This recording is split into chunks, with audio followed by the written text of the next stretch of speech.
जयपुर स्थित जवाहर कला केंद्र के बाहर खड़ी एवन टीवी की गाड़ी के शीशे तोड़े गए हैं। शीशे तोड़े कर अज्ञात बदमाश गाड़ी में रखा बैग लेकर फरार हो गया। हाई सिक्योरिटी इलाके में प्रेस की गाड़ी के शीशे तोड़े गए। मामले की एफआईआर भी दर्ज करवाई जा चुकी है।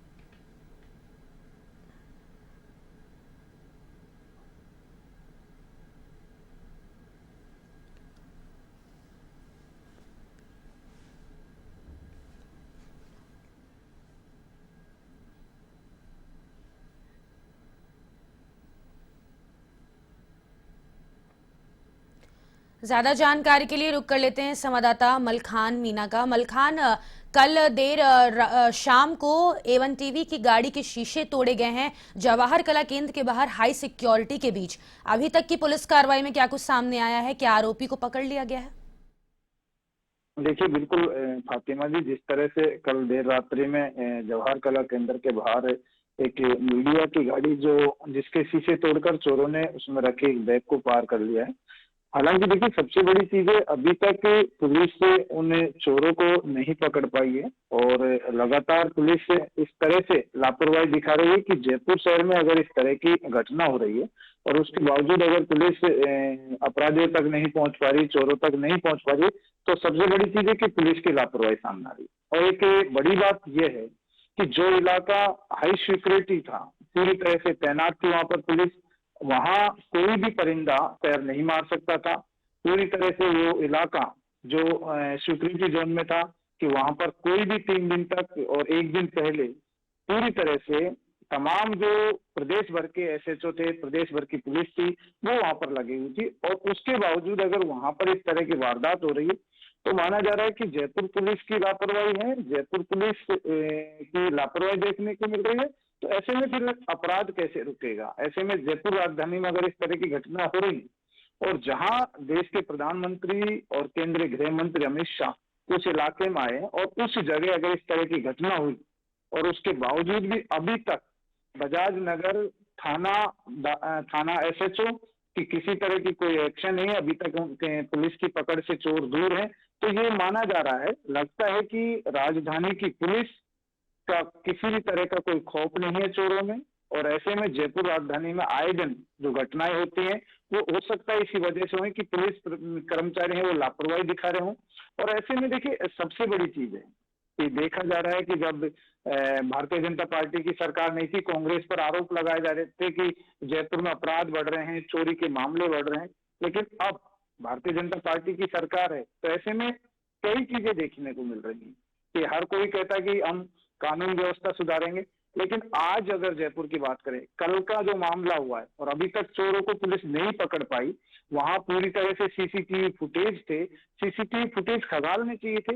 अभी एसएचओ से मैंने बातचीत करने की कोशिश की थी, लेकिन उन्होंने कहा कि हम इस पर कार्रवाई कर रहे हैं, जल्द पकड़ेंगे, लेकिन अभी तक लगता नहीं है कि पुलिस इन चोरों तक पहुंच पाएगी। क्योंकि देखिए, माना जा रहा है कि 24 घंटे का समय निकलता हुआ जा रहा है और पुलिस अगर इस चोरों को नहीं पकड़ पाई तो लगता है कि कानून व्यवस्था ढीली है, राजस्थान की कानून व्यवस्था लचीली है और इससे प्रदेश की जनता कैसे सुरक्षित रहेगी? अगर आज कोई राजस्थान से बाहर से अगर जयपुर घूमने आता है, अपनी गाड़ी खड़ी करता है, उसमें अगर कोई बैग रख कर छोड़ देता है तो कैसे सुरक्षित रहेंगे?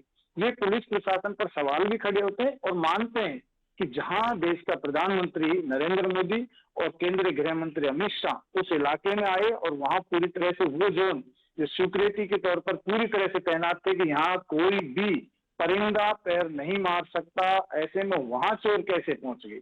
ये बड़ा सवाल है। तो ऐसे में बजाज नगर थाने के जो एसएचओ है, इनकी घोर लापरवाही है। और मैं तो राजस्थान के मुख्यमंत्री भजनलाल शर्मा से कहूंगा कि आज एक मीडिया की गाड़ी में से अगर बैग चोरी हुआ है, हो सकता है कल किसी सरकारी गाड़ी में से बैग चोरी हो सकता है किसी आमजन की गाड़ी में से बैग चोरी हो। तो ऐसे में मैं माननीय मुख्यमंत्री भजनलाल शर्मा से कहूंगा कि ऐसे अपराधों को रोकने के लिए अगर आपकी पुलिस पूरी तरह से एक्टिव नहीं है तो ऐसे कर्मचारी को तुरंत प्रभाव से सस्पेंड करना चाहिए, तुरंत प्रभाव से उन्हें लाइन हाजिर करना चाहिए।